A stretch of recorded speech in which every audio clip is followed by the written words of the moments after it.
देखिए आज हम पढ़ेंगे पाठ 6। पाठ 6 मतलब रेखा तथा कोण। इसमें रेखाओं के बारे में समझना है और कोण के बारे में। तो आज मैं तुमको बताऊंगा रेखाओं के बारे में। तो रेखा क्या होती है? नंबर 1 आता है रेखा क्या है। नंबर 1 रेखा क्या है? यह दो बिंदुओं का एक समुच्चय। दो बिंदुओं का एक समुच्चय, समुच्चय को कहते हैं समूह। जहाँ एक दो या दो से अधिक बिंदु या दो से अधिक अन्य वस्तुएं इकट्ठी रहती हैं, वो समूह कहलाता है। उस समूह को हम कहते हैं समुच्चय। क्या कहते हैं? समुच्चय। यानी दो बिंदुओं का एक समूह यानी कि समुच्चय रेखा कहलाती है। क्या कहलाती है? रेखा कहलाती है। इसमें कोई भी अंत बिंदु नहीं होता। अंत बिंदु का मतलब ये होता है जब हम इन रेखाओं को आपस में बढ़ाएंगे, किसी भी दिशा में बढ़ाया जा सकता है। यानी कि इनको किसी भी दिशा में बढ़ाया जा सकता है। यह दो बिंदुओं का एक समुच्चय है ना, क्या कहलाता है? रेखा कहलाता है। दो बिंदुओं का एक समुच्चय क्या कहलाएगा? रेखा कहलाएगा, है ना। इस रेखा को सरल रेखा भी कहा जाता है। इस रेखा को क्या कह देते हैं? सरल रेखा भी कह देते हैं। तो ये एक सरल रेखा हो गई। जैसे कि हमारे पास दो बिंदु हैं ए और बी। क्या बिंदु हैं? ए और बी। ए बी को हमने मिलाया, ए बी को मिला दिया, ये मिला दिया ए बी को, और इसका कोई अंत बिंदु नहीं होता, तो यहाँ हम एक तीर का चिन्ह लगा देते हैं। क्या किसका चिन्ह लगा दिया? तीर का चिन्ह। इसका ये मतलब होता है कि इसको आगे भी कहीं भी बढ़ाया जा सकता है। इसको आगे भी बढ़ाया जा सकता है, इस तरीक़ा से इसको इधर भी बढ़ाया जा सकता है। तो ये एक रेखा होगी। क्या कहलाएगी? रेखा, जिसको आगे कहीं भी बढ़ाया जा सकता है। ठीक है। अच्छा, इसको अंग्रेजी वर्णमाला के छोटे अक्षर द्वारा प्रदर्शित किया जाता है। जैसे हमने इसको प्रदर्शित कर दिया एल से, है ना। एल एक रेखा हो गई। एल से लिख सकते हैं, एम लिख सकते हैं, एन लिख सकते हैं, पी लिख सकते हैं, क्यू भी लिख सकते हैं। यानी कुछ भी लिखा जा सकता है, छोटे अंग्रेजी वर्णमाला के छोटे अक्षर। ठीक है। इसके बाद आता है एक बिंदु। बिंदु क्या होता है? किसी बारीक पेंसिल द्वारा अपनी कॉपी पर बनाया गया चिन्ह, ये बिंदु कहलाएगा। ये हमने चिन्ह बना दिया, ये बिंदु कहलाएगा। हमने इसको लिख दिया पी, नाम दे दिया। क्या नाम दे दिया हमने इसको? पी। पी क्या हो गया? ये एक बिंदु हो गया। ठीक है। फिर इसके बाद आता है एक समतल।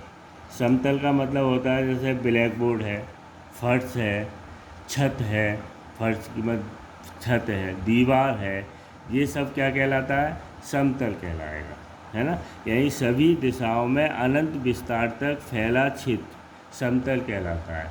ठीक है। अनंत विस्तार तक का मतलब ये हो गया जैसे कमरा है, कमरे की सीमा निश्चित होती है, क्योंकि वो चारों दीवारों से घिरा हुआ होता है। कितनी दीवारों से? चारों दीवारों से घिरा हुआ होगा। जैसे खेत है तुम्हारा, तो खेत को देखोगे तो वो पता नहीं कहाँ तक फैला हुआ है, तो ये होता है अनंत विस्तार। ठीक है। तो समतल क्या हो गया? सभी दिशाओं में अनंत विस्तार तक फैला क्षेत्र समतल कहलाएगा। जैसे चिकना फर्श है, चिकनी दीवार है, ब्लैक बोर्ड और आदि। आदि का मतलब बहुत कुछ हो सकता है। ठीक। इसके बाद आता है रेखाखंड। इसके बाद क्या आता है तुम्हारे पास? रेखाखंड। इसके बाद है ये रेखाखंड। रेखाखंड क्या होता है? ये रेखा का एक भाग होता है, टुकड़ा होता है, जिसका कोई भी इसको आगे कभी नहीं बढ़ाया, इसमें आगे नहीं बढ़ाया जा सकता, है ना। इसमें अंत बिंदु निश्चित होते हैं। क्या होता है? अंत बिंदु होता है। यानी कि इस रेखाखंड को कहीं भी आगे नहीं बढ़ाया जा सकता। जैसे ये रेखाखंड है पी और क्यू, है ना। इसमें कोई तीर का चिन्ह नहीं लगा हुआ। इसका मतलब है ना इसको इधर बढ़ाया जा सकता है, ना हम इसको इधर बढ़ा सकते हैं। ठीक है। तो ये रेखाखंड कहलाएगा। जैसे कि हमने एक रेखा है हमारे पास, ये रेखा है एल। क्या है ये? रेखा एल हो गई। जब ये रेखा एल है तो हमने यहाँ इसमें दो बिंदु ले लिए। क्या बिंदु ले लिए? दो, ए और बी। अब ए बी, ये जो लंबाई होगी इसकी, ये जो लंबाई है, जो निश्चित लंबाई है, 3 सेंटीमीटर भी हो सकती है, 2 सेंटीमीटर हो सकती है, 5 सेंटीमीटर हो सकती है, 0.5 सेंटीमीटर हो सकती है। तो इसको आगे नहीं बढ़ाए, निश्चित हो गई है, आगे हम इसको नहीं बढ़ा सकते। ये क्या हो गए? निश्चित हो गए। तो जो निश्चित लंबाई होगी रेखा का एक निश्चित भाग क्या कहलाएगा? रेखाखंड कहलाएगा। ठीक। इसके बाद आता है किरण। किरण रेखा का ही एक रूप होता है, लेकिन इसमें एक शर्त होती है। इसमें शर्त ये होती है किरण में, इसको केवल एक दिशा में बढ़ाया जा सकता है और दूसरी दिशा में एक अंत बिंदु होता है। जैसे कि ये रेखा, ये हमारे पास ये है, दो बिंदु हैं ए और बी। ठीक है, हमने एक रेखाखंड खींचा, ए बी को मिला दिया। जब ए बी को मिलाएंगे जहाँ तक, तो ये हो गया रेखाखंड। हमने इसको आगे बढ़ा दिया और एक दिशा में तीर का चिन्ह लगा दिया। इसका मतलब ये हो गया कि ए से बी तक हम इसको कहीं भी बढ़ा सकते हैं। तो ये हो गया किरण, है ना। इसी तरीक़ा से एक रेखाखंड था ए बी, हमने ए से इसको आगे बढ़ा दिया, ए से किधर बढ़ा दिया? आगे बढ़ा दिया। तो हम इसको बी से ए की ओर आगे कहीं भी बढ़ा सकते हैं, यानी इसकी एक दिशा हो गई। क्या दिशा हो गई? एक। तो ये हो गया हमारे पास किरण हो गई। तो क्या परिभाषा हो गई? किरण यानी वह रेखा जिसका एक अंत बिंदु होता है, किरण कहलाता है। जिसका कोई भी अंत बिंदु, जिसके दोनों सिरे अंत बिंदु होते हैं, वो रेखाखंड हो गया। समतल सभी दिशाओं में अनंत विस्तार तक फैला हुआ क्षेत्र समतल कहलाता है। बिंदु बारीक पेंसिल से कागज पर बनाया गया चिन्ह बिंदु कहलाता है। रेखा दो बिंदुओं का समुच्चय जिसका कोई भी अंत बिंदु नहीं होता, वो रेखा कहलाती है। इसके बाद आता है इसमें संरेख बिंदु। कौन सा बिंदु? संरेख बिंदु। संरेख का मतलब होता है जब दो या दो से अधिक बिंदु किसी एक ही रेखा पर स्थित हों। जब दो या दो से अधिक बिंदु किसी एक ही रेखा पर स्थित होते हैं तो वह बिंदु संरेख कहलाते हैं। वे बिंदु क्या कहलाते हैं? संरेख कहलाते हैं। जैसे कि ये है, एक बिंदु ए है, एक बिंदु बी है, एक बिंदु सी है ना। ये तीन बिंदु ले लिए। अब इन तीनों बिंदुओं को मिलाएंगे तो ये क्या बन गई? एक रेखा बन गई एल। एल रेखा पर ए भी स्थित है, बी भी स्थित है और सी भी स्थित है। तो ए बी सी ये क्या कहलाएंगे? ये संरेख बिंदु कहलाएंगे। क्या कहलाएंगे? संरेख बिंदु। ठीक है। इसके बाद आता है संगामी रेखाएं।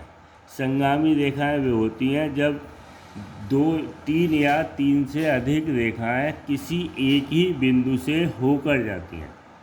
जब तीन या तीन से अधिक रेखाएं एक ही बिंदु से होकर जाती हैं तो वह रेखाएं संगामी रेखाएं कहलाती हैं। जैसे देखो, एक रेखा हमारे पास हमने खींची एल, ये दोनों ओर चिन्ह बना दिया, इसको एल लिख दिया।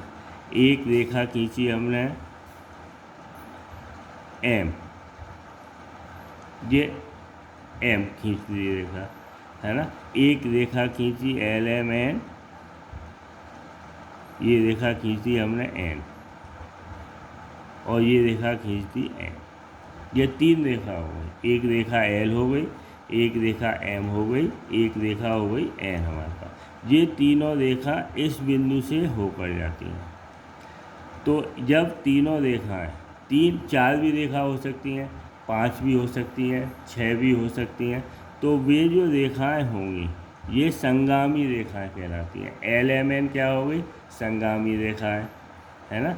यहाँ एल एम एन ये क्या है?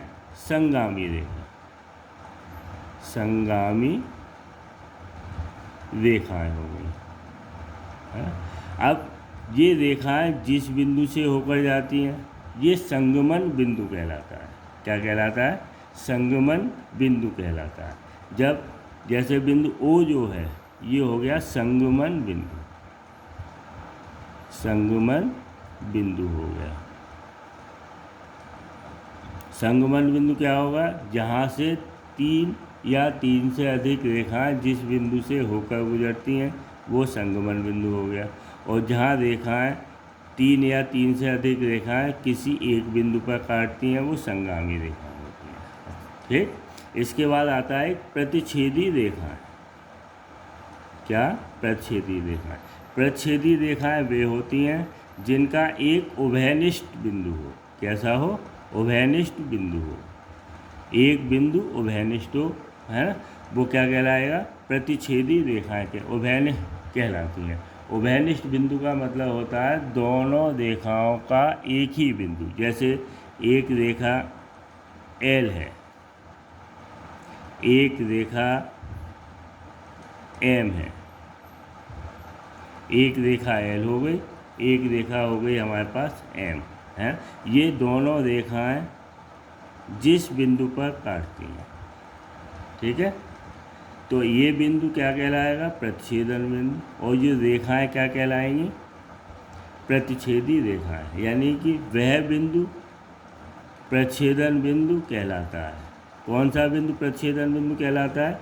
जहाँ रेखाएं एक दूसरे को काटती हैं। यानी कि ओ जो है ये क्या है? प्रतिच्छेदन बिंदु। प्रतिच्छेदन बिंदु, प्रतिच्छेदन बिंदु, इसको प्रतिच्छेदी बिंदु भी कह सकते हैं। क्या कह सकते हैं? प्रतिच्छेदी बिंदु भी कह सकते हैं। इसके बाद आती हैं समांतर रेखाएं।